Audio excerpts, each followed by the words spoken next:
Hello दोस्तों, आज हम लोग एक नए अध्याय की शुरुआत करेंगे जिसका नाम है घन और घनमूल। सबसे पहले हम लोग घन और घनमूल को पढ़ेंगे, समझेंगे और उसके बाद इसके पहले प्रश्नावली यानी प्रश्नावली 6.1 के सभी प्रश्नों को हल करेंगे। उसमें एक से लेकर 4 तक प्रश्न है, इन चारों प्रश्नों को हल कर लेंगे। ठीक ना।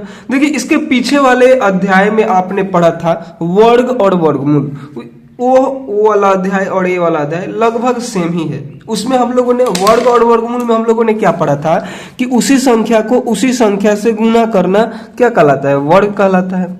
जैसे 2 है तो 2 को 2 से गुना करना और जो हमें मिलता है गुणनफल, उसे हम लोग क्या कहते हैं, वर्ग कहते हैं। इसमें हम लोग को पढ़ना है घन के बारे में। उसमें हमने वर्ग पढ़ा ना, तो इसमें हम लोग को घन को पढ़ना है। घन क्या होता है, तो उसी संख्या को उसी संख्या से 3 बार गुना करना। जैसे आपने यहाँ पे 2 बार किया ना, 1 2 को आपने 2 बार लिखा और गुना कर दिया। लेकिन घन में क्या होगा ना कि 2 को आप 3 बार लिखिए। जैसे 2 गुने 2 गुने 2, 3 बार लिखा। अब इनको गुना कीजिए तो 2 दूनी के 4, 4 दूनी 8। तो जो ये 8 मिला ना, ये घन कहलाएगा। इतना समझे आप। वर्गमूल हम आपको समझाएंगे, पहले इतना समझिए। उसी में उसी से गुना करना 4, उसी में उसी से गुना किए तो 4, 4 क्या है, वर्ग है। उसी में उसी से 3 बार गुना किए तो 8, तो 8 क्या है, घन है। ठीक ना। इतना बात आप समझे। 3 बार अगर गुना कर रहे हैं किसी संख्या को उसी से, तो उसे हम लोग घन बोलते हैं। अगर 2 बार कर रहे हैं तो उसे हम लोग वर्ग बोलते हैं। इसको लिखते कैसे हैं, जैसे यहाँ पे 2 गुने 2 नहीं लिखा जाता, ऐसे लिखा जाता है 2 का वर्ग बराबर 8। या फिर इसी को लिखने का एक और तरीका है, ऐसे लिखेंगे 2 के मुंडी पे 2, यानी 2 का वर्ग, इसको वर्ग बोलेंगे और यहाँ पे 8 हो जाएगा। उसी प्रकार से इसको लिखने का तरीका क्या है, ऐसे 2 गुने 2 गुने 2, ऐसे तो लिखेंगे नहीं ना, बहुत जगह लग रहा है। ठीक ना। तो इसको लिखने का तरीका है 2 का घन बराबर 2 का घन कितना हो जाएगा, 8 होगा। सॉरी, यहाँ पे देखिए 2 का वर्ग 4 होगा, यहाँ पे 4 लिखना है आपको। 2 का वर्ग कितना होगा, 4 होगा। सॉरी, यहाँ पे 4 लिखना है। और 2 का घन क्या होगा, 8 होगा। इसको लिखने का एक और तरीका है, 2 के मुंडी पे 3 लिखिए। यहाँ पे 2 है ना, वर्ग में 2 लिखा जाता है, घन में 3 लिखा जाता है। तो 2 का घन इसको ऐसे पढ़ेंगे, 2 का घन बराबर 8। ठीक ना। तो लिखने का तरीका आप समझ गए। अब देखिए वर्ग, अब घनमूल क्या होता है, तो जैसे आपने पीछे के चैप्टर में पढ़ा था कि 2 का वर्ग 4 है, तो 4 का वर्गमूल क्या हो जाएगा, 2 हो जाएगा। उसी प्रकार से 2 का घन 8 है, तो 8 का घनमूल क्या हो जाएगा, 2 हो जाएगा। ये इसका उल्टा होता है। ठीक ना। 8 का घनमूल 2 होगा। ठीक ना। इसको लिखेंगे कैसे, इसको लिखने का तरीका है, ऐसे लिखिएगा 8 का घनमूल बराबर 2। इस घनमूल को संकेत के रूप में भी लिखा जाता है। जैसे लिखिएगा 8 का घनमूल, यहाँ पे 3 रहेगा। ठीक ना। रूट लगाइएगा और यहाँ पे 3 देना है और बराबर में 2 करना। अगर नहीं देते हैं तो उसको हम लोग बोलेंगे वर्गमूल बोलेंगे। लेकिन यहाँ पे हमने घनमूल लिखा है तो इसके गोद में 3 लिखेंगे। यहाँ पे जो है ऐसे हम बनाए ना, तो यहाँ पे आपको 3 लिखना है, तब इसको पढ़ेंगे 8 का घनमूल बराबर 2, नहीं तो ये वर्गमूल हो जाएगा। ठीक ना। ऐसा सिंबल रहे तो इसे हम लोग बोलते हैं वर्गमूल। अगर ऐसा करके और यहाँ पे 3 है तो इस सिंबल को हम लोग बोलते हैं घनमूल। तो दोनों में डिफरेंस आप समझ गए। यहाँ पे 3 रहता है और यहाँ पे आप चाहे तो 2 दे सकते हैं, अन्यथा इसमें 2 छिपा रहता है। ठीक ना। तो यहाँ पे आपको 3 देना है। इतना बात आपने समझा। वर्गमूल समझ गया, सॉरी घन समझ गया, घनमूल समझ गया। घन मतलब क्या, उसी में उसी से 3 बार गुना करना, और घनमूल क्या, उसका उल्टा। ठीक ना। जैसे यहाँ पे 8 लिखा है तो 8 आपने किस में 3 बार गुना करके लिखा है, तो 2 में, तो 2 क्या हो गया, 8 का घनमूल हो गया। ठीक ना। इसको और डिटेल में हम लोग पढ़ेंगे। पहले हम लोग क्या करते हैं, अब इस पे आधारित जो प्रश्न है ना, यानी प्रश्नावली 6.1 का जो प्रश्न है उसको हल कर लेते हैं। और घनमूल के बारे में, यानी घनमूल कैसे हम लोग निकालते हैं। यहाँ पे तो आसान था ना, जैसे यहाँ पे 8 था तो आपको पता है कि हमने 2 में 2 से 3 बार गुना करके लिखा है। लेकिन जब नहीं पता हो जैसे आपको ये जो प्रश्नावली में क्या है ना कि इस प्रश्नावली में आपको घनमूल ही ज्ञात करना है। तो इस टाइम तो आपको नहीं पता है, यहाँ पे देखिए यहाँ पे घनमूल ज्ञात करना है, तो इसके बारे में तो आपको नहीं पता है कि इसको कैसे हमने लिखा है। जैसे यहाँ पे 8 के बारे में आपको पता था कि हमने 2 को 3 बार गुना करके लिखा है, तो आपने फिर क्या किया, बोल दिया कि 8 का घनमूल 2 हो जाएगा। लेकिन यहाँ पे तो आपको नहीं पता है, तो इसको निकालेंगे कैसे, जब हम लोग इस प्रश्नावली को हल करेंगे ना तो उसमें हम लोग सीखेंगे, ठीक ना। बाकी चलिए अब हम लोग क्या करते हैं, जो इसका पहली प्रश्नावली यानी प्रश्नावली 6.1 इसको हल करते हैं आज, ठीक ना। तो आपको जैसे कि हमने पहले ही बताया, ये पार्ट 1 वीडियो है, नहीं बताया होगा तो आपसे सुन लीजिए। यह पार्ट 1 वीडियो है, ठीक ना। इस अध्याय का पहला वीडियो है जिसमें हम लोग क्या करेंगे, प्रश्नावली 6.1 के सभी प्रश्न 1 से लेकर 4 तक के प्रश्नों को हल करेंगे। बाकी के जो अगला प्रश्नावली है ना, अगला प्रश्नावली यानी प्रश्नावली 6.2 इसको हम लोग अगले वीडियो में हल करेंगे, ठीक ना। तो देखिए इसका पहला प्रश्न क्या कर रहा है, पहला प्रश्न कर रहा है कि निम्नलिखित में से कौन सी संख्या पूर्ण घन नहीं है, ठीक ना। तो पूर्ण घन नहीं होगी तो सबसे पहले आपको क्या करना है, इसको हल करने के लिए इसका अभाज्य गुणनखंड करना है। 216 का अभाज्य गुणनखंड करना है। एक प्रश्न को अगर हल कर लेते हैं ना तो बाकी के प्रश्न आपको बहुत ही आसान लगेंगे, ठीक ना। देखिए पहला का पहला प्रश्न में आपसे क्या पूछ रहा है, पहला प्रश्न में आपसे पूछ रहा है कि 216 को बताइए, 216 को बताइए कि यह एक पूर्ण घन संख्या है।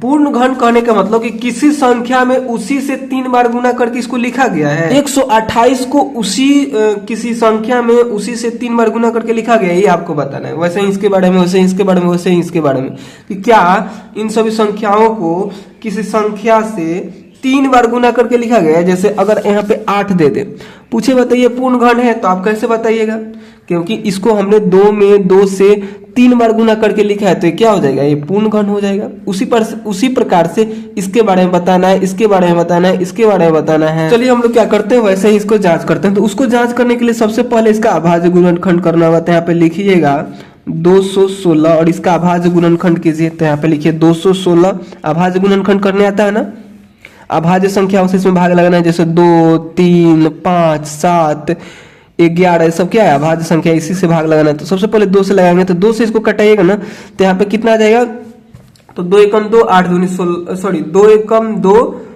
और उसके बाद 0, उसके बाद 8 दूनी 16, ठीक ना। फिर 2 से इसे कटाइएगा तो 5 दूनी 10 और 4, ठीक ना। फिर 2 से कटाइएगा तो 2 दूनी के 4, 7 दूनी 14। फिर ये 2 से नहीं कटेगा, 2 से नहीं कटेगा तो इसे कितना से कटाना है आपको, तो इसे 3 से कटाना। जब 3 से कटाइएगा तो यहाँ पे कितना आएगा, 9 3 27। फिर 3 से कटाइएगा तो 3 3 9। अब इसको 3 से 3 को नहीं कटाना है, ठीक ना, क्योंकि अब किसी से कटेगा नहीं, 3 को 3 से कटाना भी नहीं है, ठीक ना। तो अब यही सब क्या हो जाएंगे, इसको गुणनखंड हो जाएंगे। तो इस गुणनखंड को यहाँ पे लिखिए, 2 कितना बार है, 1 2 3, 1 2 3, 2 कितना बार है, 3 बार है, और 3 कितना बार है, 3 बार है। अब देखिए ये क्या 3 3 के समूह में है, अगर 3 3 के समूह में आ जाते हैं तो इसको हम लोग बोलेंगे कि ये पूर्ण घन है। अगर 3 3 के समूह में नहीं आते हैं तो ये इसको हम लोग बोलेंगे कि ये पूर्ण घन नहीं है। तो देखिए ये 3 के समूह में आ जा रहा है, ये 3 के समूह में आ जा रहा है। 8 के लिए क्या था, 8 का जब हमने गुणनखंड किया तो यहाँ पे 3 के समूह में आ जा रहा था। जैसे यहाँ पे 8 था तो 8 को हमने 2 से कटाया तो 4, फिर 2 से कटाया तो 2, तो यानी 8 का जब हमने गुणनखंड किया तो 3 के समूह में आ गया, तो इसलिए हम लोग बोलते हैं कि 8 क्या है, एक पूर्ण घन है। यहाँ पे भी वही काम हम लोगों ने किया। तो देखिए 2 जो है 3 के समूह में आ गया, 3 जो है वो भी 3 के समूह में आ गया, ठीक ना। इसमें 3 3 का समूह लगाते हैं, यही वर्ग रहता, पूछता कि वर्ग है या नहीं, तो उसके केस में हम 2 2 का समूह लगाते हैं।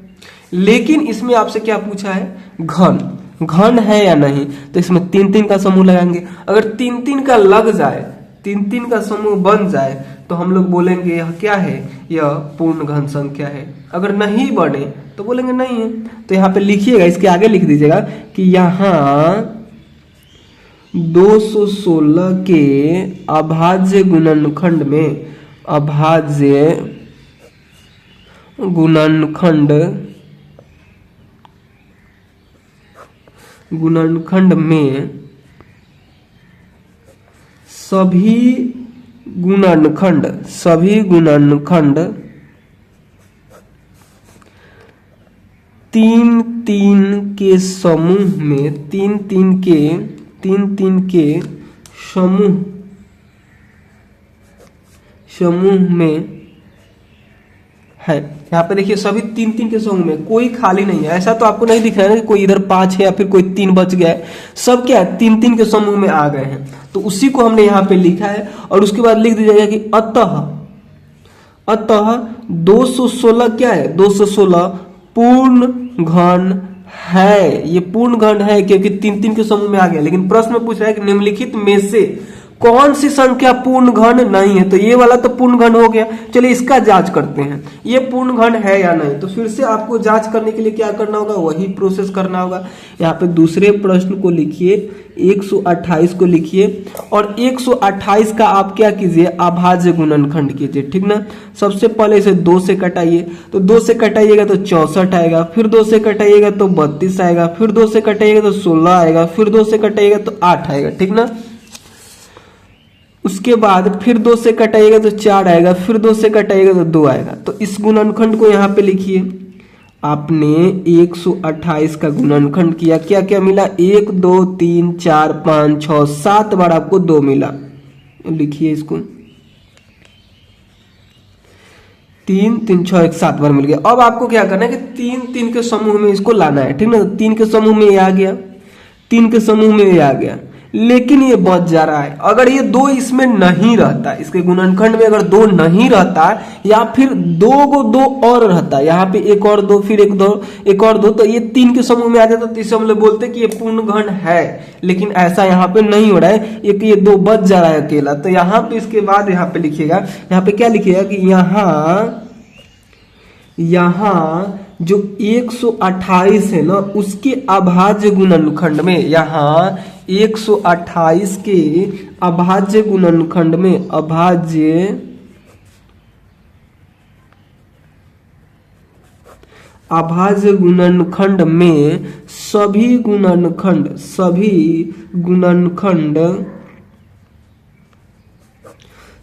गुणनखंड तीन तीन के समूह में, सभी गुणनखंड तीन तीन के समूह में नहीं है, ठीक है। 3 3 के समूह में नहीं, क्योंकि अगर 2, ये तो 3 के समूह में है, ये भी 3 के समूह में, लेकिन ये है नहीं है। तो यहां पे लिखिएगा उसके आगे कि अतः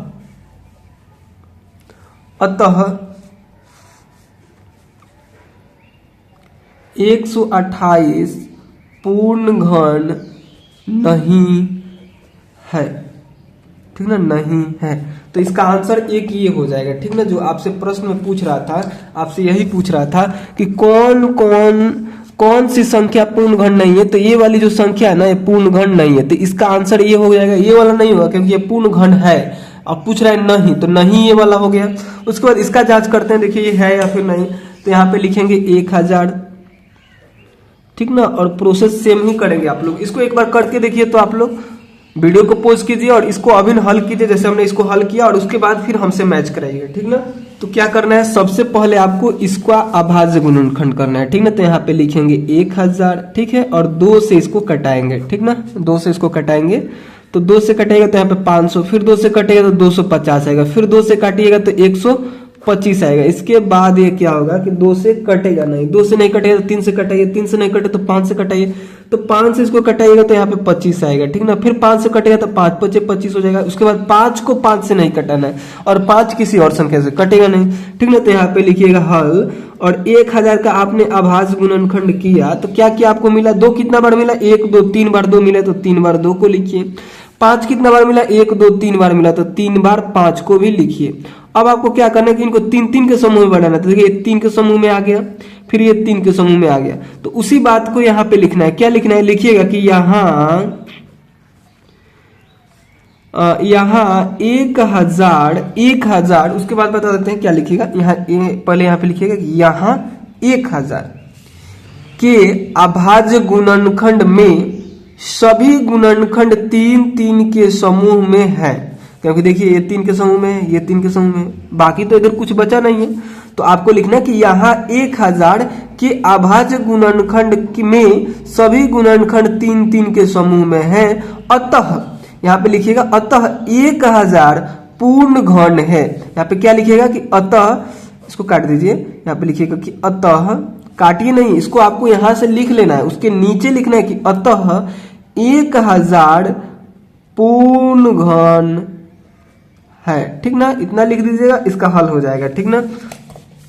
उसके बाद देखिए चौथे नंबर को, चौथा नंबर में क्या है तो 100 है, ठीक ना। तो 100 का जांच हम लोग करते हैं, तो फिर से हम लोग क्या करेंगे, इसका अभाज्य गुणनखंड करेंगे, यहाँ पे 100 लिखेंगे और इसे 2 से कटेंगे, तो 2 से कटेंगे तो 50, फिर 2 से कटेंगे तो 25, अब ये कटेगा नहीं 2 से, तो इसे अब 5 से कटाना, क्योंकि ये 3 से भी नहीं कटे, तो 5 5 25 हुआ। तो 100 का अभाज्य गुणनखंड आपने किया तो आपको क्या मिला, 2 गुने 2 और गुने 5 मिला। अब आपको क्या करना है कि 3 3 का समूह बनाना है, ठीक ना। और 3 3 का समूह में ऐसा नहीं कि आपने यहाँ से 2 लिया और यहाँ से 5 लिया, 3 के समूह हो गया, बिल्कुल नहीं होगा।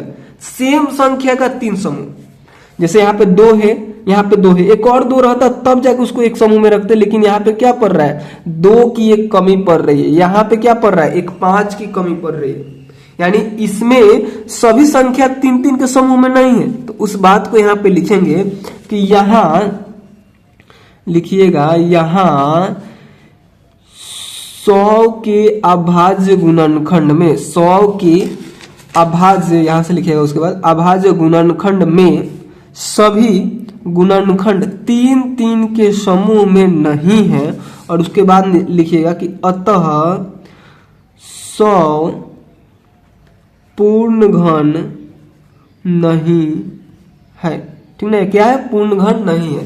तो इसका आंसर एक ये भी हो जाएगा, क्योंकि प्रश्न में यही बात बोल रहा था कि पूर्ण घन नहीं है, वो आपको बताना है, निम्नलिखित में से कौन सी संख्या है पूर्ण घन नहीं है। तो एक तो ये हो गया, एक ये हो गया। अब चलिए इसकी जांच करते हैं, ये है कि नहीं, ठीक ना। तो इसका भी सबसे पहले आपको क्या करना होगा, अभाज्य गुणनखंड करना होगा।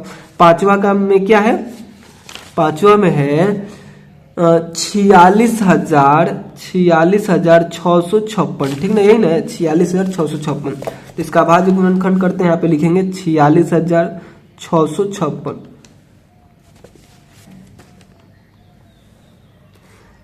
इसे 2 से कटाएंगे, तो देखिए 2 से जब इसे कटाइएगा ना, तो यहाँ पे हो जाएगा 2 एकम 2, और फिर यहाँ पे हो जाएगा, सॉरी 2 दूनी के 4 ना होगा, 2 एकम 2 नहीं, 2 दूनी के 4, 2 तिहाई 6, और उसके बाद यहाँ पे फिर से 2 तिहाई 6, फिर 2 दूनी के 4, 8 दूनी 16, ठीक ना। फिर इसे 2 से कटाइए तो 2 एकम 2, 2 एकम 2, और यहाँ पे 6 दूनी 12, 6 दूनी 12, 4 दूनी 8, ठीक ना। उसके बाद फिर इसे 2 से कटाइए तो 5 दूनी 10, 8 दूनी 16, 3 दूनी 6, 2 दूनी के 4। फिर इसे आपको क्या करना है, फिर इसे 2 से कटाना है, ठीक ना। 2 से कटाइए तो 2 दूनी के 4, 2 दूनी के 4, और 9 दूनी 18, फिर 2 एकम 2, और 6 दूनी 12, दिख रहा है ना आपको। फिर 2 से कटेगा तो 2 एकम 2, 4 दूनी 8, 5 दूनी 10, 5 दूनी 10, 8 दूनी 16, फिर ये 2 से कटेगा, ठीक ना। तो जैसे ही इसे 2 से कटाइएगा तो यहाँ पे मिलेगा 7 दूनी 14, 2 दूनी के 4, और 9 दूनी 18। अब ये 2 से कटेगा नहीं, 2 से नहीं कटेगा तो इसे 3 से ट्राई लेंगे, देखिए 3 से कट जाएगा, 3 दूनी 6, 3 दूनी 6, और 4 का 4, 4 तिया 12, 4 से कटेगा। फिर यहाँ पे 3 के 9, फिर ये 3 से कटेगा, 8 3 के 24, 3 एकम 3। अब 81 को 3 से काटिए, ये जो 81 है इसको 3 से काटिए, तो 3 से काटिएगा तो यहाँ पे 3 दूनी 6 और 7 तरीके 21, फिर 3 से कटेगा तो 9 3 27, फिर 3 से कटेगा तो 3 3 9। अब इसके गुणनखंड को लिखिए, 46,656 था ना, इसके गुणनखंड को लिखिएगा तो यहाँ पे देखिएगा 2 कितना बार है, 1 2 3 4 5 6 बार 2 है, तो 6 बार 2 को लिखिए, 1 2 3 4 5 6, 6 बार 3 है तो 6 बार 3 को लिखिए। अब आप क्या कीजिए कि 3 3 का समूह बनाइए, अगर 3 3 का समूह बन जाए तो ये पूर्ण घन है, नहीं बने तो नहीं है। तो देखिए ये 3 के समूह में आ गया, ये 3 के समूह में आ गया, ये 3 के समूह में आ गया, और ये भी 3 के समूह में आ गया, यानी सभी इसके गुणनखंड 3 3 के समूह में आ जा रहे हैं। तो इसके बाद यहाँ पे लिखिएगा कि यहाँ 46,656 के अभाज्य गुणनखंड में सभी गुणनखंड 3 के समूह में हैं। उसके बाद लिखिएगा कि अतः 46,656 एक पूर्ण घन है। ठीक ना। तो इसी प्रकार से इन सभी प्रश्नों को हल करना था। बाकी इसका जो राइट आंसर होगा ना, क्योंकि ये तो पूर्ण घन है, ये भी पूर्ण घन है और ये भी पूर्ण घन है, लेकिन यहाँ पे पूछा था पूर्ण घन नहीं है, तो नहीं में आपका 2 नंबर आंसर होगा और चौथा इसका राइट आंसर दूसरा और चौथा होगा। ठीक ना। चलिए अब हम लोग क्या करते हैं, इस दूसरे प्रश्न को हल करते हैं। देखिए दूसरा प्रश्न आपसे क्या पूछ रहा है, कह रहा है वह सबसे छोटी संख्या ज्ञात कीजिए जिससे निम्नलिखित संख्याओं को गुना करने पर पूर्ण घन प्राप्त हो जाए। इसको गुना करें, जैसे 243 क्या है, पूर्ण घन नहीं है, लेकिन इसको गुना करें ना किसी एक छोटी सी संख्या से, तो ये पूर्ण घन बन जाए, आपको ये बताना है। ठीक ना। चलिए सबसे पहले इसका भी वही प्रोसेस है, इसको भी हल करने के लिए आपको क्या करना है, यहाँ पर समझ लीजिए, यहाँ पे एक बार समझ लीजिए। जैसे आपने 128 का अभाज्य गुणनखंड किया तो 3 के समूह में आ गया, ये 3 के समूह में आ गया, लेकिन ये नहीं आ रहा था, तो हम लोग क्या करेंगे ना कि इसको 3 के समूह में लाने की कोशिश करेंगे। तो इसमें क्या करना होगा, 2 बार 2 से गुना करना होगा। ठीक ना। तो उसी प्रकार से इसका हम लोग अभाज्य गुणनखंड करेंगे और देखेंगे कि 3 के समूह में ये आ रहा है कि नहीं। अगर नहीं आएगा ना, तो जितना कम पड़ रहा होगा उतना से इसमें हम लोग गुना कर देंगे। एक करके देखते हैं, उसके बाद आपको समझ में आएगा। ठीक ना। दूसरे का पहला प्रश्न पे ध्यान दीजिए। दूसरा का पहला है 243। आपको क्या करना होगा, इसका अभाज्य गुणनखंड करना होगा। तो 243 यहाँ पे लिखिएगा और इसे क्या कीजिएगा ना कि अभाज्य संख्याओं से भाग दीजिएगा, जो कि हम आपको पहले ही बताए हैं। अभाज्य संख्या क्या क्या होती है, इधर हमने लिखवाया था ना, 2, 3, 5, 7, 11, इन सभी संख्याओं से आपको इसमें क्या करना है, भाग देना है। सबसे पहले आपको 2 से देना है, अगर 2 से न कटे तब 3 से देना है, तो 2 से नहीं कटेगा। और 4, 2, 6, 6 और 3 कितना होता है, 9, ये 3 से कटेगा, तो 3 से इसको काटिएगा तो 8 3 के 24, 3 एकम 3, फिर ये 3 से कटेगा तो 2 दूनी के 3 दूनी 6 और 7 3 के 21, फिर 3 से कटेगा तो 9 3 27, फिर 3 से कटेगा तो 3 3 के 9। ठीक ना। तो इसके गुणनखंड क्या क्या हो गए, अभाज्य गुणनखंड 243 का अभाज्य गुणनखंड क्या होगा, तो 3 गुने 3 गुने 3 और गुने 3 गुने 3, 6 बार है, 1 2 3 4 5, सॉरी 5 बार है ना, 1 2 3 1 2 3, 5 बार हमने इसको लिखा। अब हम लोग क्या करेंगे कि इसको क्या करेंगे कि 3 के समूह में करेंगे। ठीक है। देखिए 3 के समूह में आ जा रहा है, लेकिन ये 3 के समूह में नहीं आ रहा है। अगर 3 के समूह में आ जाता तो ये क्या हो जाता है, ये पूर्ण घन हो जाता है। ठीक ना। अगर ये 3 के समूह में आ जाता तो ये क्या हो जाता है, ये पूर्ण घन हो जाता। लेकिन क्या है कि ये 3 के समूह में नहीं आ रहा है। क्यों नहीं आ रहा है, क्योंकि यहाँ पे एक 3 की कमी पड़ रही है। ठीक ना। तो इस संख्या में अगर हम 3 से गुना कर देते हैं और उसके बाद इसका गुणनखंड करते हैं तो यहाँ पे आपको 3 मिल जाएगा। तो वही बात हम लोग यहाँ पे पहले लिखेंगे और उसके बाद इसमें हम लोग गुना कर देंगे। लिखेंगे कि यहाँ 243 के अभाज्य गुणनखंड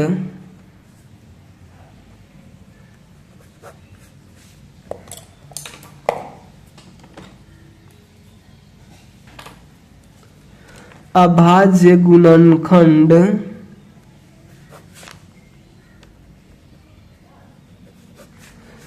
यहाँ 243 के अभाज्य गुणनखंड में ये जो 3 है ना, वो 3 जो है 3 के समूह में नहीं है, 3 के समूह में नहीं है।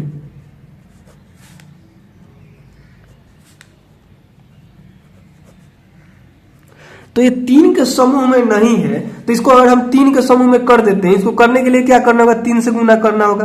तो 3 से अगर हम इसमें गुना कर देते हैं तो क्या हो जाएगा, एक पूर्ण घन संख्या हो जाएगा। तो उसी बात को यहाँ पे लिख देंगे कि अतः 243 को 3 से गुना करने पर पूर्ण घन प्राप्त हो जाएगा। ठीक ना। इसी प्रकार से इसका हल करना था। तो आपने समझा यहाँ पे, इसका हल हो गया, इसका आंसर क्या हो गया 3 हो गया। यानी 243 में आपसे पूछ क्या रहा था कि सबसे छोटी संख्या ज्ञात कीजिए जिससे निम्नलिखित संख्याओं को गुना करने पर पूर्ण घन प्राप्त हो जाए। तो ये जो 3 है ना, 3 से इस संख्या में गुना कीजिएगा 243 में, तो पूर्ण घन आपको मिल जाएगा, ठीक ना। उसके बाद चलिए इसके दूसरे प्रश्न को हल करते हैं। दूसरा प्रश्न में देखिए क्या है, 256 है, ठीक ना। तो 256 लिखिए यहाँ पे, 256 हमने लिखा। अब क्या करना है कि 256 का अभाज्य गुणनखंड करना है, ठीक ना। तो हमने यहाँ पे लिखा 256। इसका अभाज्य गुणनखंड कैसे करेंगे, तो इसे हम लोग क्या करेंगे, अभाज्य संख्याओं से क्या करेंगे, भाग देंगे, ठीक ना। जैसे 2 एक अभाज्य संख्या, तो इसे में हम लोग 2 से भाग देंगे, तो 2 एक कम 2 हो जाएगा, 2 दूनी के 4, 8 दूनी 16 हो जाएगा। फिर 2 से भाग देंगे तो यहाँ पे 6 दूनी 12, 4 दूनी 8 हो जाएगा। फिर 2 से भाग देंगे तो 3 दूनी 6, 2 दूनी 4 हो जाएगा। फिर 2 से भाग देंगे तो 16 दूनी 32, फिर 2 से भाग देंगे 8 दूनी 16, फिर 2 से भाग देंगे 4 दूनी 8, फिर 2 से भाग देंगे तो 2 दूनी 4। तो इसके गुणनखंड, अभाज्य गुणनखंड क्या हो गए, तो इसके अभाज्य गुणनखंड हो गए 2 गुने 2 गुने 2, कितना बार है 3 और 3 6 7 8 बार हो गया। अब हम लोग क्या करेंगे, इसे 3 के समूह में बनाएंगे, ठीक ना। तो देखिए 3 के समूह में आ गया, 3 के समूह में आ गया, लेकिन ये क्या हो रहा है, 3 के समूह में नहीं आ रहा है, यहाँ पे 1 की कमी पड़ रही है। 1 और 2 रहे ना, या फिर ये दोनों 2 ना रहे, तो क्या हो जाएगा, ये एक पूर्ण घन संख्या हो जाएगा। या तो ये दोनों 2 हटा दीजिए, या फिर 1 और 2 इसको दे दीजिए। तो हम क्या करेंगे, इसमें 2 से गुना कर देंगे, तो 1 2 आ जाएगा, तो ये क्या हो जाएगा, पूर्ण घन हो जाएगा, ठीक ना। तो उसी बात को हम लोग यहाँ पे लिखेंगे, क्या लिखिएगा कि यहाँ 256 के, ये दिख रहा है ना, 256 के अभाज्य गुणनखंड में यहाँ पे लिखिएगा 2 3 के समूह में नहीं, यहाँ पे लिख ही देते हम, क्या लिखिएगा, यहाँ पे लिखिएगा 256 के अभाज्य गुणनखंड में। अब यहाँ पे 2 लिखिएगा, क्योंकि 3 नहीं ना, 2 है, तो 2 जो है ना वो 3 के समूह में नहीं है, 3 के समूह में नहीं है। अतः ये जो संख्या है 256, उसको 2 से गुना करने पर पूर्ण घन प्राप्त हो जाएगा, ठीक ना। तो इसका आंसर ऐसे ही आपको करना था। बाकी चलिए अब हम लोग क्या करते हैं, दूसरे प्रश्न को, इसके अगला प्रश्न को यानी तीसरे प्रश्न को हल करते हैं। देखिए तीसरा में आपसे क्या कर रहा है, तीसरा में आपसे कर रहा है कि 72 को बताइए कि 72 पूर्ण घन क्यों नहीं है। तो देखिए 72 का भी हम लोग अभाज्य गुणनखंड करेंगे। अभाज्य गुणनखंड करने अब आपको आता होगा। सबसे पहले यहाँ पे 72 लिखना है और 72 को अभाज्य संख्या से कटाना है। 2 से कटेगा तो 3 दूनी 6 और 6 दूनी 12, फिर 2 से कटेगा तो 18 दूनी 36, फिर 2 से कटेगा तो 9 दूनी 18, फिर 3 से कटेगा तो 3 9। तो इसके अभाज्य गुणनखंड क्या किया हुए, तो 2 गुने 2 गुने 2 और फिर गुने 3 हुआ। देखिए 3 के समूह में है सब, तो ये 3 के समूह में है, लेकिन ये 3 जो है वो 3 के समूह में नहीं है। तो यहाँ पे लिखिएगा, क्या लिखिएगा कि यहाँ 72 और उसके बाद यहाँ से आप लोग छाप लीजिएगा 72 के अभाज्य गुणनखंड में। इतना जो लिखने के बाद कौन 3 के समूह में नहीं है, तो 3, तो उसके बाद लिखिएगा 3 के समूह में नहीं है, ठीक ना। इतना लिखने के बाद उसके बाद फिर लिखना है कि अतः के बाद लिखिएगा 72, क्योंकि यहाँ पे 72 है, ठीक ना। तो लिखिएगा 72 को 3 से गुना करने पर पूर्ण घन प्राप्त हो जाएगा, ठीक ना। इस प्रकार से इसका हल हो जाएगा, ठीक ना। तो चलिए उसके बाद अब हम चौथे को हल करते हैं। देखिए हम लिखवाने लग जाएंगे ना तो वीडियो फिर लॉन्ग हो जाएगा, ठीक ना। तो इसलिए खुद से आप लोग किया कीजिए। उसके बाद देखिए चौथे प्रश्न को, चौथा में 675 लिखिएगा और इसका अभाज्य गुणनखंड कीजिए। तो यहाँ पे लिखिए 675, ठीक ना। तो इससे हम लोग क्या करेंगे, अभाज्य संख्या से इसमें हम लोग भाग लगाएंगे। अभाज्य संख्या क्या है, तो 2 है 3 है 5 है 7 है 11 है।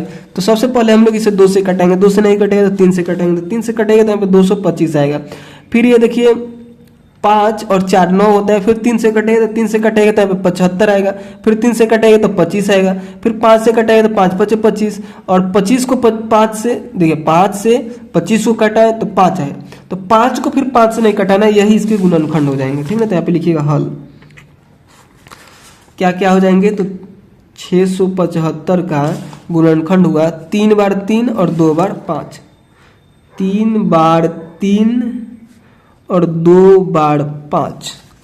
अब इसको 3 3 के समूह में करेंगे, ठीक ना। तो देखिए 3 के समूह में है लेकिन ये 3 के समूह में नहीं है, तो इसके हल में यही बात को लिखेंगे कि यहाँ 675 है, जो यहाँ पे क्या लिखिएगा यहाँ 675 के अभाज्य गुणनखंड में जो 5 है ना, 5 3 के समूह में नहीं है, अतः 675 को 5 से, यहाँ पे 2 की जगह पे 5 रखना है, 5 से गुना करने पर पूर्ण घन प्राप्त हो जाएगा। जो 3 के समूह में नहीं है ना, उसी से इसको गुना करना है, ठीक ना, क्योंकि यहाँ पे आपको 1 5 की आवश्यकता है, तो इसी से इसमें गुना कीजिएगा तो पूर्ण घन हो जाएगा। तो उसी बात को यहाँ से आपको लिख लेना है, ठीक ना। उसके बाद देखिए 5वें प्रश्न को हल करा देते हैं। देखिए 5वां प्रश्न में क्या है, 100 है, ठीक ना। तो 100 एक पूर्ण घन संख्या नहीं है, तो इसको कैसे हम लोग बनाएंगे, तो सबसे पहले हम लोग क्या करेंगे, इसका अभाज्य गुणनखंड करेंगे, ठीक ना। तो यहाँ पे लिखेंगे 100, 2 से कटाइएगा तो यहाँ पे कितना मिल जाएगा, 2 से कटाइएगा तो यहाँ पे मिल जाएगा आपको 50 मिलेगा, 50 मिलेगा। फिर 2 से कटेगा तो 25 मिलेगा, फिर 5 से कटेगा तो 5, ठीक ना, यानी 5 5 25 हो गया। तो इसके गुणनखंड जो हुए यहाँ पे हल लिखिएगा और 100 लिखिएगा। 100 के गुणनखंड क्या होगा, तो 2 गुने 2 और 5 गुने 5। देखिए इसमें 3 3 के समूह में तो कोई नहीं है, ना तो यही 3 के समूह में है, ना है यह 3 के समूह में है। तो इसके लिए आप लोग क्या लिखिएगा, यहाँ पे लिखिएगा कि यहाँ 100 के अभाज्य गुणनखंड में, 100 के अभाज्य गुणनखंड में, और उसके बाद यहाँ पे क्या लिखना है, इसको लिख ही देते क्योंकि इसमें 2 संख्या है, तो आपको यहाँ पे लिखना है कि यहाँ 100 के, इसको यहाँ से लिख लीजिएगा, लिखिएगा यहाँ 100 के अभाज्य गुणनखंड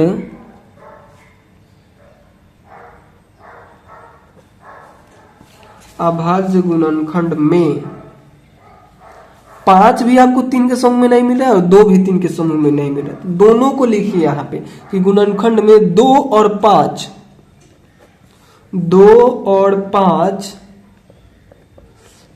3 के समूह में नहीं है, 3 के समूह में नहीं है। उसके बाद लिखिए कि अतः 100 को 2 गुने, 100 को क्या करना होगा, पहले 2 से गुना कीजिएगा तो ये 3 के समूह हो जाएगा, फिर 5 से गुना कीजिएगा तो ये 3 के समूह में हो जाएगा। तो यहाँ पे लिखिएगा कि 2 गुने 5 बराबर 10, इन दोनों को गुने कीजिएगा तो 10 हो जाएगा। तो 10 से क्या करना होगा, आपको गुना करना होगा, 10 से गुना करने पर पूर्ण घन प्राप्त हो जाएगा, ठीक ना। तो इसी प्रकार से इसको हल करना था। तो चलिए अब हम लोग क्या करते हैं, इसके अगले प्रश्न को हल करते हैं। देखिए अगला में क्या कर रहा है कि वह सबसे छोटी संख्या ज्ञात कीजिए जिससे निम्नलिखित संख्याओं को भाग देने पर भागफल एक पूर्ण घन प्राप्त हो जाए।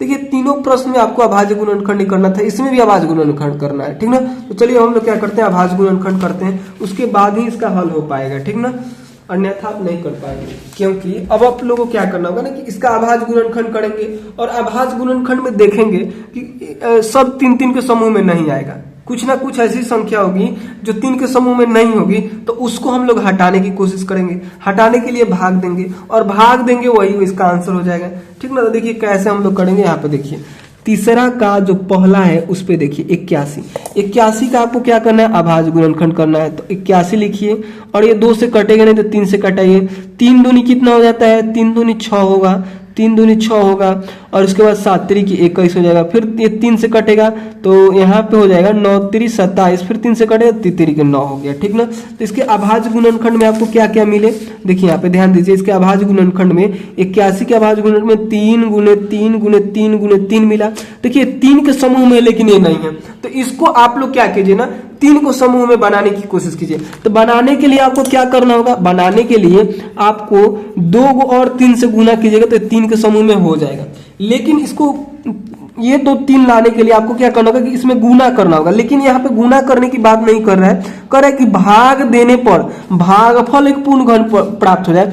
तो इसमें क्या करना है कि भाग देना है, इसको गुना नहीं करना है।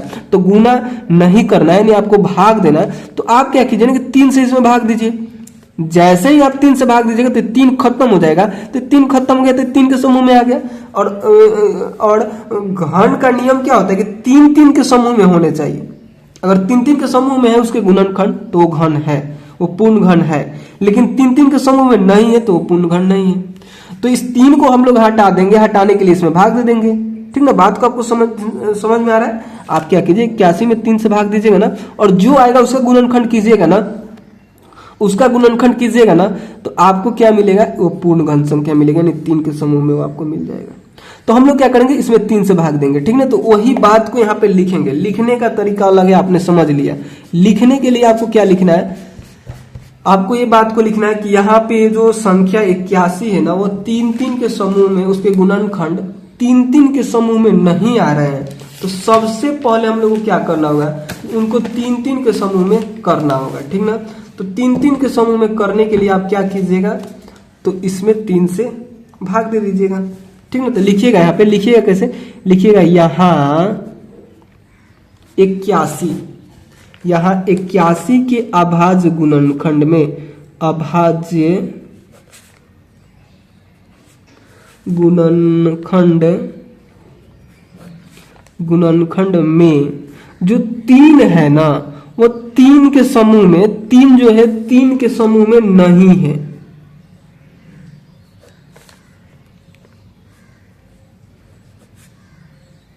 तो इसको हम लोग 3 के समूह में बना देंगे तो ये पूर्ण घन हो जाएगा। तो बनाने के लिए हमारे पास दो तरीका है कि या तो इसमें हम 2 को 3 से गुना कर दें, या फिर 1 को 3 से भाग दे देंगे तो ये खत्म हो जाएगा। तो गुना करने वाला काम हमको करना नहीं है, क्योंकि प्रश्न में बोला है कि भाग देने वाला काम कीजिए। तो इस 3 से हम लोग इसमें भाग दे देंगे तो ये खत्म हो जाएगा। तो उसी को लिखेंगे कि अतः, उसके बाद आपको लिखना है कि अतः 81 को 3 से भाग देने पर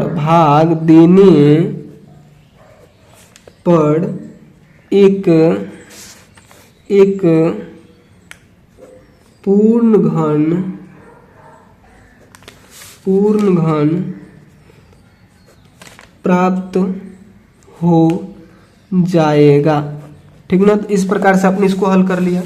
अब आप देखिए यहाँ पे दूसरे प्रश्न को, इसके दूसरा प्रश्न में देखिए क्या है, 128 लिखिए। अब आपको बताना है कि 128 वो पूर्ण घन नहीं है, तो इसको पूर्ण घन बनाने के लिए आपको किस चीज से भाग देना होगा, तो लिखिएगा 128 का अभाज्य गुणनखंड कीजिएगा। 2 से कटेगा तो यहाँ पे आएगा, कितना आ जाएगा, 6 दूनी 12, 4 दूनी 8, फिर 2 से कटेगा तो 32 दूनी 64, फिर 2 से कटेगा 16 दूनी 32, फिर 2 से कटेगा तो 8 दूनी 16, फिर 2 से कटेगा तो 4 दूनी 8, फिर 2 से कटेगा तो 2 दूनी के 4। तो इसके सभी अभाज्य गुणनखंड हुए। तो यहाँ पे हल लिखिएगा, 128 लिखिएगा। 128 के अभाज्य गुणनखंड में देखिए 2 कितना बार है, ये 2 ही है, 3 ना समझे इसे। 1 2 3 4 5 6 7 बार 2 है। तो यहाँ पे लिखिए 2 गुने 2 गुने 2, 2 गुने 2 गुने 2, 7 बार हो गया। 6 बार हुआ ना, तो 1 बार और लिखिए, 7 बार हो गया। देखिए ये 3 के समूह में है, ये 3 के समूह में है, लेकिन ये क्या है, 3 के समूह में नहीं है। यहाँ पे ध्यान दीजिए, 3 के समूह में, ये वाला 3 के समूह में नहीं है। तो इसको क्या करना होगा, हम लोगों को 3 के समूह में बनाना होगा। तो 3 के समूह में बनाने के लिए हम लोग क्या करना होगा, इसको तो या तो हम लोग इसको भगा देंगे, हटा देंगे। तो हटा देंगे तो ये 3 के समूह में, ये 3 के समूह में, 3 के समूह में आ गया तो ये पूर्ण घन हो जाएगा। तो इसको हटाने के लिए हम लोग को क्या करना होगा कि इस पूरे में 2 से भाग देना होगा। इस पूरे में 2 से भाग देने का मतलब 28 में भाग देना होगा। तो हम लोग को प्रश्न में तो यही पूछ रहा था ना कि इन सभी संख्याओं में किस संख्या से भाग दें। तो इस 28 में जब आप 2 से भाग दीजिएगा तो पूर्ण घन बन जाएगा। तो वही बात हम लोग यहाँ पे लिखेंगे। कैसे लिखेंगे, एक तरीका से लिखेंगे ताकि दिखने में अच्छा लगे। यहाँ पे लिखना है कि यहाँ जो 128 है, यहाँ 128 के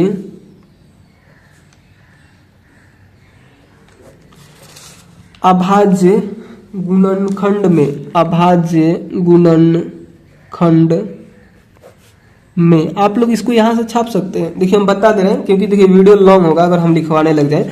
तो यहाँ पे आपको लिखना कि यहाँ 128 के अभाज्य गुणनखंड में 3 के जगह पे आपको लिखना है 2, 2 3 के समूह में नहीं है, इतना लिख दीजिएगा। उसके बाद फिर लिखिएगा कि अतः 128, इस 81 के जगह पे 128 को 3 के जगह पे 2 लिखना है, 2 से भाग देने पर एक पूर्ण घन प्राप्त हो जाएगा। इसका आंसर हो गया, ठीक ना। यहां से आपको लिख लेना है।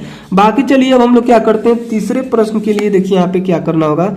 तीसरा में देखिए क्या दिया है, तीसरा में दिया है 135, तो 135 को लिखेंगे। अब 135 का आपको क्या करना होगा, 135 का आपको अभाज्य गुणनखंड करना होगा, ठीक ना। तो यहाँ पे लिखिएगा 135 और इसे अभाज्य संख्याओं से कटाइएगा। सबसे छोटी अभाज्य संख्या 2 है जो इससे कटेगा नहीं, तो 3 से कटाइएगा, तो 3 से कटेगा तो 45 बार में कटेगा। 4 3 12, फिर 5 3 15, फिर 3 से कटेगा तो 15 3 45, फिर ये 3 के बाद अब 3 से कट जाएगा, 3 5 15 और उसके बाद ये कटेगा नहीं, ठीक ना। तो इसके गुणनखंड क्या क्या हो गए, तो यहाँ पे लिखिएगा 135 बराबर 3 गुने 3 गुने 3 और गुने 5। 3 कितना बार, 3 बार और 1 बार 5, तो वही बात हमने यहाँ पे लिखा। और उसके बाद देखिए ये 3 के समूह में तो है लेकिन ये नहीं है, तो इसको हम लोग हटा देंगे, यानी इसी से इसमें हम लोग भाग दे देंगे। तो यहाँ पे आप लोग लिखिएगा कि यहाँ ऐसे लिखिएगा, यहाँ 135 के अभाज्य गुणनखंड में 5, 3 के जगह पे 5 लिखना है, 5 3 के समूह में नहीं है, इतना लिख दीजिएगा। उसके बाद लिखिएगा अतः इस 81 के जगह पे लिखना है कि 135, अतः 135 को 5 से भाग देने पर एक पूर्ण घन प्राप्त हो जाएगा, ठीक ना। तो इसी प्रकार से इसका आंसर हो गया। चलिए अब हम लोग इसके अगले को देखते हैं। अगला में चौथा नंबर में है 192 यानी 192। देखिए इसके लिए भी हम लोग को क्या करना होगा, इसका अभाज्य गुणनखंड करेंगे, 2 से कटाएंगे इसे। तो देखिए 2 से कटेगा तो बिल्कुल कटेगा, 2 से कटाइएगा तो 9 दूनी 18, 6 दूनी 12, फिर इसे 2 से कटाइएगा तो 2 से फिर कटेगा तो यहाँ पे हो जाएगा 48, फिर 2 से कटेगा तो यहाँ पे हो जाएगा 2 दूनी के 4, 4 दूनी 8, फिर 2 से कटेगा तो 12 दूनी 24, फिर 2 से कटेगा तो 6 दूनी 12, फिर 2 से कटेगा तो 3 दूनी 6, उसके बाद 3 एक अभाज्य संख्या हो जाएगा, कटेगा नहीं। तो यहाँ पे लिखिएगा हल, और हल में आपको क्या लिखना है कि 192 का गुणनखंड में 2 कितना बार है, 1 2 3 4 5 6 बार है, तो 6 बार इसको लिखिए। 3 कितना बार है, तो 1 बार है। अब 3 3 के समूह में कीजिए, तो 3 के समूह में 2 आ गया, 3 के समूह में 2 आ गया, लेकिन ये नहीं आ रहा है। तो उसके बाद आपको यहाँ पे लिखना है कि यहाँ 192 के अभाज्य गुणनखंड में 3 3 के समूह में नहीं है, ठीक ना। यहाँ पे केवल आपको चेंज करना है, 192 करना है, और उसके बाद सेम लिखते हुए 3 के जगह पे 3 ही लिखना है क्योंकि इसमें भी 3 ही है, ठीक ना। तो 3 के जगह पे 3 के समूह में नहीं है, अतः 192 को 3 से भाग देने पर एक पूर्ण घन प्राप्त हो जाएगा, ठीक ना। तो इस प्रकार से इसको भी आप लोग लिख सकते हैं। बाकी चलिए इसके और अगला एक प्रश्न है 704, पांचवा में 704 है। तो 704 के लिए आपको क्या करना होगा, यहाँ पे हल लिखना होगा और लिखना है 704 का आपको अभाज्य गुणनखंड। तो यहाँ पे लिखिएगा 704 और इसका क्या कीजिएगा, अभाज्य गुणनखंड कीजिएगा, ठीक ना। सबसे पहले इसको 2 से कटाइए, तो देखिए 2 से कटाइएगा तो यहाँ पे 352 आएगा, ठीक ना। फिर 2 से कटाइएगा तो 2 से कटाइएगा तो यहाँ पे आपको 176 आएगा, फिर ये 2 से कटेगा तो यहाँ पे 88 आ जाएगा, फिर ये 2 से कटेगा तो यहाँ पे 44 आएगा, फिर 2 से कटेगा तो यहाँ पे 22 आएगा, फिर 2 से कटेगा तो यहाँ पे 2 से कटेगा फिर यहाँ पे 11 आ जाएगा, ठीक ना। इसके बाद ये कटेगा नहीं, ठीक ना, ये नहीं कटेगा तो उसके बाद आपको क्या करना है, इन सभी को लिखना है यहाँ पे, इसके गुणनखंड को। 2 कितना बार है, 1 2 3 4 5 6 बार है, तो 6 बार 2 लिख दीजिए। 11 कितना बार है, 1 बार है, तो 1 बार लिखिए। देखिए 2 के समूह में आ गया, 2 के समूह में आ गया, लेकिन सॉरी ये 3 के समूह में आ गया, 3 के समूह में आ गया, लेकिन ये नहीं आ रहा है। तो उसी बात को यहाँ पे लिखिए कि यहाँ 704 के अभाज्य गुणनखंड में 11 3 के समूह में नहीं है, यही ना 3 के समूह में नहीं है, तो इसी को लिखिए कि 11 3 के समूह में नहीं है, अतः 704 यहाँ पर 704 लिखिएगा को 11 से भाग देने पर एक पूर्ण घन प्राप्त हो जाएगा, ठीक ना। इस प्रकार से आपने इसको भी हल कर लिया। तीसरा का जो 5 प्रश्न थे उन 5 को हल कर लिया। चलिए अब हम लोग क्या करते हैं, इस चौथे प्रश्न को हल करते हैं। चौथा प्रश्न थोड़ा सा अलग है, थोड़ा सा इसमें आपको दिमाग लगाना होगा, उसके बाद ही इसको हल कर पाइएगा, ठीक ना। देखिए चौथा प्रश्न को समझने के लिए सबसे पहले आपको क्या करना है, पहले तो हम यहाँ से यहाँ से हम चौथा प्रश्न को समझाने की स्टार्ट कर रहे हैं। तो आपको क्या करना है कि जब पूरा समझा दे तो फिर से वीडियो को पीछे करना है, यहाँ पे आना है और फिर यहाँ से एक बार आपको देखना है। ये हम हर प्रश्न में नहीं बोलते हैं, यह थोड़ा सा कठिन है इसलिए हम इसको बोल रहे हैं। एक बार में नहीं समझ में आएगा और कोई भी टीचर आप अगर हमसे नहीं समझ में आ रहा है किसी और के पास जाइएगा, भटकते रहिएगा, समझ में आएगा नहीं। किसी के पास भी कोई भी आपको घोल के पिलाएगा नहीं, क्योंकि ये हॉर्लिक्स नहीं कि दूध में घोल के पिला देगा कोई। तो आपको बार बार प्रैक्टिस करने पे ही ये समझ में आएगा, क्योंकि इसमें 2-3 कॉन्सेप्ट है।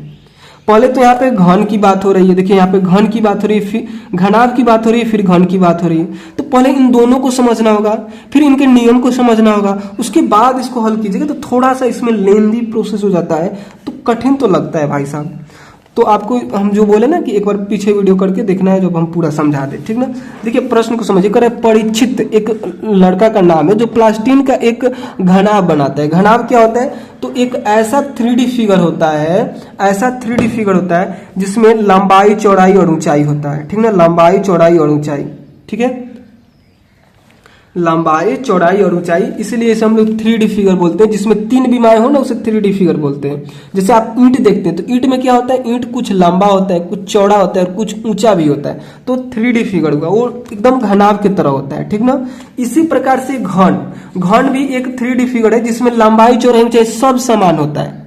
जितना लंबा उतना चौड़ा उतना ही ऊंचा, तो उसे हम लोग घन बोलते हैं। जैसे आप चौक का डब्बा देखेंगे, वो चारों साइड से समान माप का होता है, उसकी लंबाई, चौड़ाई, ऊंचाई सब सेम होती है, ठीक ना। तो आपने घनाभ को समझ लिया। घनाभ में क्या होता है? लंबाई, चौड़ाई, ऊंचाई अलग अलग होता है, ठीक ना। जिसकी भुजाएं, यहाँ पे जो घनाभ बनाता है उसकी भुजाएं यहाँ पे दिया गया है 5 सेंटीमीटर, 2 सेंटीमीटर और फिर 5 सेंटीमीटर है। एक घन बनाने के लिए ऐसे कितने घनाभों की आवश्यकता होगी, ठीक ना। घन मतलब कि उसकी सभी भुजाएं बराबर हो जाए। जैसे मान लीजिए कि कोई घनाभ है, घनाभ का फिगर कुछ इस प्रकार से होगा, 3D फिगर है। तो पेज पे बनाना उतना परफेक्ट नहीं बनता है, पेज पे बन जाएगा लेकिन इसको मेजर करना ना उतना आसान नहीं होता है। इस पेज पे उसका मेजर करना है, ठीक है। देखिए फिर भी हम बनाते हैं, देखिए ऐसे करके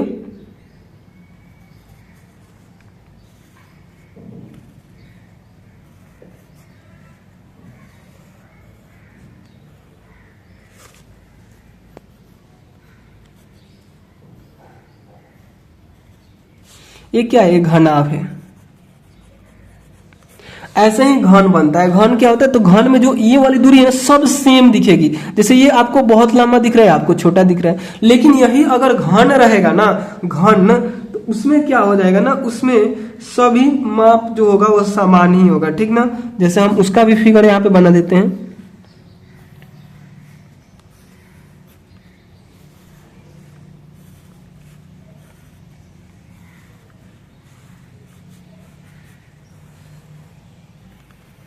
ये क्या है? ये घन है, ठीक ना। इसमें आप देखेंगे कि ये वाला, ये वाला, ये वाला, ये वाला, ये वाला, जितना भी भुजाएं इसकी आपकी दिख रही है वो सब सेम होगी। लेकिन घनाभ में ऐसा नहीं होता है। घन में क्या होता है? सब सेम होता है, ठीक ना। तो आपको यहाँ से प्रश्न में पूछ रहा है ना कि इसकी जो भुजाएं हैं, मान लीजिए 5 है। हालांकि ये होगा नहीं, मेजर करके हम तो बनाए नहीं है, ठीक ना। हम पेंसिल एक बार छील ले, उसके बाद और समझाते हैं आपको।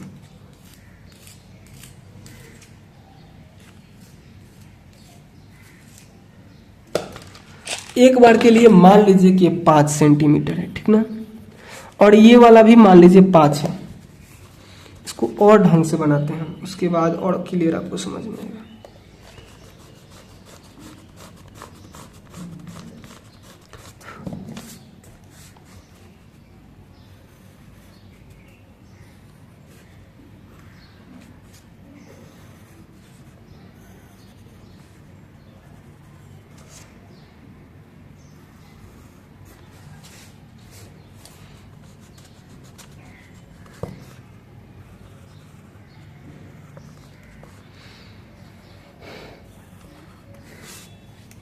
आपको दिख रहा है 3D फिगर होता है। पेज पे उतना परफेक्ट बन तो जाएगा, लेकिन अब मेजर कीजिएगा ना, क्योंकि तिरछा आप देख रहे हैं। इस वाले भाग को आप इधर से देख रहे हैं, उधर से जाकर देखिएगा तो फिर लंबा दिखेगा। तो मान लेते हैं कि ये 5 सेंटीमीटर है, ठीक ना।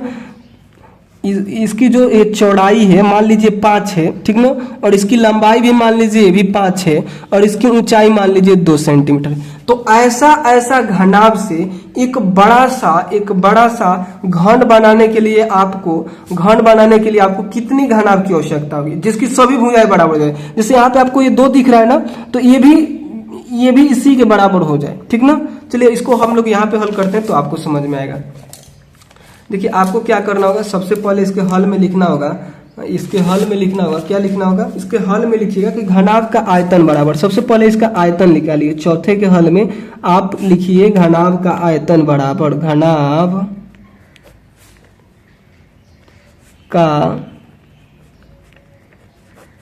आयतन बराबर, इसका सूत्र होता है लंबाई गुने चौड़ाई गुने ऊंचाई, ठीक ना। तो यहाँ पे देखिए एक को लंबाई मान लीजिए, इसको लंबाई, इसको चौड़ाई, इसको ऊंचाई मान लीजिए और सभी को गुना कीजिएगा ना तो इसका आयतन निकल जाएगा कि मतलब वो कितना जगह घेरता है, ठीक ना। तो उसी को जब आप लोग निकालिएगा यानी 5 गुने 2 गुने 5 कीजिएगा तो 5 दूनी 10, ठीक ना, और 10 पचे 50 हो जाएगा। यानी यहाँ पे 50 सेंटीमीटर क्यूब इसका क्या निकल जाएगा, इसका आयतन निकल जाएगा, ठीक ना। अब आपको क्या करना है कि इसके आयतन जो निकला है ना, इसका क्या करना है कि आपको अभाज्य गुणनखंड करना है, ठीक ना। जैसे यहाँ पे 50 लिखा है तो 50 का अभाज्य गुणनखंड कीजिए, तो 2 से कटेगा तो 25, ठीक ना। फिर ये 5 से कटेगा तो 5 से इसको कटेगा तो 5 पचे 25, तो इसके अभाज्य गुणनखंड में 2 5 5 मिला, ठीक ना। तो यहाँ पे लिखिएगा, इसके बाद लिखिएगा 50 का अभाज्य गुणनखंड आपने किया तो आपको क्या मिला, 2 गुने 5 मिला। तो इसको आपको क्या करना है ना कि ये पूर्ण घन नहीं है तो पूर्ण घन इसको बनाना होगा। तो बनाने के लिए आपको क्या करना होगा कि यहाँ पे 2 को 5 है तो 1 और 5 चाहिए, 1 को 2 है तो यहाँ पे 2 को और 2 चाहिए, यानी इतना से इसको आपको गुना करना होगा। तो इस बात को यहाँ पे लिखिएगा कि यहाँ 50 के अभाज्य गुणनखंड में 2 और 5 3 के समूह में नहीं है, 2 और 5 3 के समूह में नहीं। तो यहाँ पे लिखिएगा कि यहाँ 50 के अभाज्य गुणनखंड में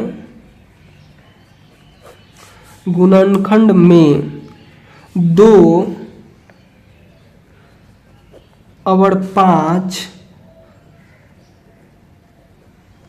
3 के समूह में 3 के समूह में नहीं है। अतः एक घन बनाने के लिए ऐसे 2 गुने 2 गुने 5 बराबर 20 घनों की आवश्यकता होगी। मतलब अगर आप लोग नहीं समझ रहे हैं तो यहाँ पे समझिए कि जैसे कि यहाँ पे क्या है ना कि इसको घन बनाना है तो 5 एक और हम दे दें, फिर 2 को 2 दे दें तो ये क्या बन जाएगा, घन बन जाएगा, ठीक ना। इसको रफ पे समझिए, जैसे यहाँ पे पहले से क्या है, पहले से 2 है तो 2 को और 2 इसको हम देंगे, 2 को और इसको 2 देंगे तो ये कितना हो जाएगा, तो ये 3 के समूह में आ जाएगा। और उसी प्रकार से यहाँ पे 5 गुने 5 है तो 1 और 5 इसको देंगे तो ये भी 3 के समूह में आ जाएगा। टोटल को गुना कीजिएगा तो 2 दूनी के 4 4 दूनी 8 8 5 40 40 पचे कितना हो जाएगा, 40 पचे 200, 40 पचे 200 और 200 पचे कितना हो जाएगा, 1000 हो जाएगा।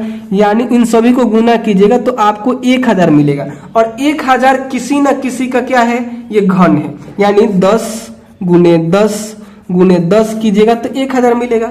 यानी जो घन आप बनाइएगा ना, जो घन बनाइएगा, मान लीजिए इसका एक भुजा 10 सेंटीमीटर, फिर इसकी लंबाई क्या हो जाएगी, मान लीजिए इसकी ऊंचाई 10 हो गई, लंबाई मान लीजिए 10 सेंटीमीटर हो गई और चौड़ाई इसकी 10 सेंटीमीटर हो गई, ठीक ना। तो ऐसा में इसको कन्वर्ट करना है, यानी इस माप का आपको इसमें रखना है, ठीक ना। जैसे इसका ये 2 है 2 सेंटीमीटर, तो इसको जब ऐसे ऐसे रख के एक पे एक सजाइएगा तो कितना से बन जाएगा, तो वो 20 होगा, ठीक ना। आपने यहाँ पे ये निकाला, आप इस संख्या के माध्यम से आपने इसको घन बना दिया और घन का आपने यहाँ पे क्या निकाल दिया, ये घन का आयतन निकाल दिया, यानी 1000 क्यूब हो गया, ठीक ना, 1000 सेंटीमीटर क्यूब हो गया, ठीक ना। और जो प्रश्न में माप दिया था उससे आपने इसका आयतन निकाला था तो 50 सेंटीमीटर क्यूब था। तो आप क्या कीजिए ना कि इस 1000 में 50 से भाग दीजिए, तो जब 1000 में 50 से भाग दीजिएगा तो ये 20 बार में कटेगा, यानी इस माप का 20 गो आपके पास घनाभ होगा ना, 20 गो घनाभ होगा तब जाके एक घन आप बना सकते हैं, ये कहने का मतलब हुआ, ठीक ना। तो उसी बात को यहाँ पे लिख लीजिएगा, ठीक ना। थोड़ा सा प्रश्न कठिन है और इस टाइप का प्रश्न यानी इस टाइप का कंसेप्ट यहाँ पे आपको दिया गया है। अगर आप लोग अपने बुक के यहाँ से लेकर यहाँ तक को पढ़िएगा ना तो आपको और समझ में आएगा। हालांकि अगर हमारे बताए हुए बात को अगर नहीं समझ रहे हैं ना तो इसको पढ़िएगा तो और नहीं समझ में आएगा। हमने जो तरीका बताया वो सबसे आसान तरीका बताया है, ठीक ना। बाकी फिर भी नहीं समझ में आएगा तो आप लोग कमेंट कीजिएगा। आपने यहाँ पे 20 निकाल लिया है तो उसी बात को यहाँ पे लिख दीजिएगा कि अतः एक घन बनाने के लिए ऐसे 2 गुने 2 गुने 5, जो कि इसमें कमी था, इसमें कमी क्या था 5, 2 और 2 का कमी था, तो वही हमने यहाँ पे लिख दिया कि एक घन बनाने के लिए ऐसे 2 गुने 2 गुने 5 यानी टोटल कितना हो जाएगा 20। इसको गुना कीजिएगा तो 20, तो लिखिएगा 20 घनाभों की आवश्यकता होगी।